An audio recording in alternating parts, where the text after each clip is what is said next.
Biologically हम weeds को control कर सकते हैं. अब उसमें हम डेलिब्रेट यूज़ करेंगे इंसेक्ट का, वो इंसेक्ट जो स्पेशली वीड प्लांट को ही खाएगा. ऐसा एक इंसिडेंट भी हो चुका है इंडिया में ही. In fact sorry, there is a plant name opuntia जिसे हम कैक्टस बुलाते हैं. तो हमें उसका निकाल करना था फ्रॉम महाराष्ट्र एंड तमिलनाडु. तो हमने क्या किया, कॉकिनियल इंसेक्ट को यूज़ किया. वो इंसेक्ट सारे छोड़ दिए फार्म में, और वो सिर्फ ये अपुंशिया ही इरेडिकेट मतलब खा सकते हैं. तो वो सारे अपुंशिया खा गए जो हमारे लिए वीड था, और मेन प्लांट तो रहा ही वहाँ पे. सो बेसिकली ऐसे करके हम वीड रिमूव कर सकते हैं.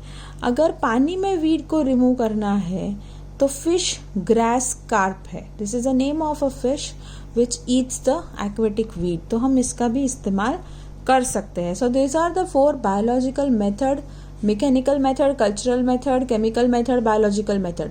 मेथड्स टू रिमूव वीड आपको कंपल्सरी ये वाली ही लर्न करनी पड़ेगी, ठीक है, क्योंकि आपका बुक में बहुत ही ब्रीफ में दिया हुआ होता है. Generally it is been asked in 3 marks question. Now we are coming to the storage of grains. See, for crop protection management, the next step is how to store the grains. तो grain हमें पता है कि जैसे for example there are many storage houses. अब ये जो storage house होते हैं ना, उसमें क्या होता है कि एग्रीकल्चरल जो प्रोड्यूस होता है ना, वो लॉस भी बहुत ज़्यादा होता है. उसका रीज़न क्या है कि भाई इंसेक्ट, माइस, फिर फंगस हो जाता है, माइट्स हो जाते हैं. माइट्स मतलब आपको अगर पता है कि हमारे घर में भी हम जब साल का अनाज भरते हैं तब कई बार इंसेक्ट पड़ जाते हैं उसमें छोटे छोटे. फिर मम्मी वो चीज़ निकाल देती है या फिर उसको धूप में रखती है ताकि वो इंसेक्ट चले जाए. तो ऐसा स्टोरेज हाउस में बहुत होता है. और उसमें क्या होता है, एज बहुत सारा फूड होता है तो प्रॉब्लम होती है कि एक बोरी में से दूसरे बोरी में ट्रांसफ़र होने में टाइम नहीं लगता. इसीलिए बहुत ज़्यादा फूड कई बार स्टोरेज हाउस में से भी वेस्ट हो जाता है. तो हम क्या कर सकते हैं कि हम ये लॉस बचा सके.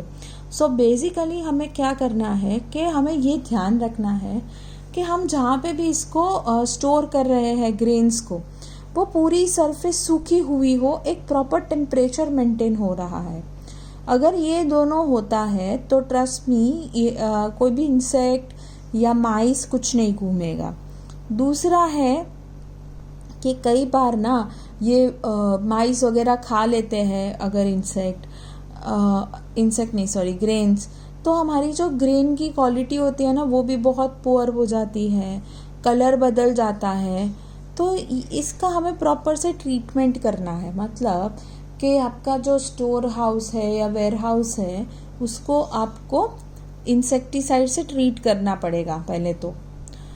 फिर हम क्या कर सकते हैं और कि भाई जो भी प्रॉपर प्लेस है उसका वो सनलाइट में हो, शेड से ज़्यादा, और उसमें मैंने बोला फ्यूमिगेशन केमिकल्स का हो जो पेस्ट को मार सके.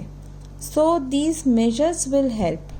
क्योंकि कई बार चीज़ें अगर सनलाइट में नहीं होती है और ज़्यादातर नहीं खोली जाती है तो ऑटोमेटिकली इसमें इंसेक्ट्स आ जाते हैं.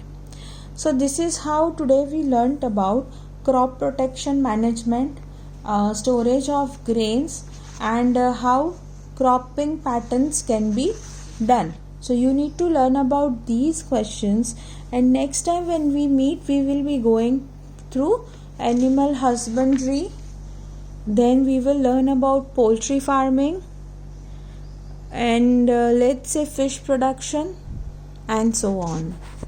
Thank you.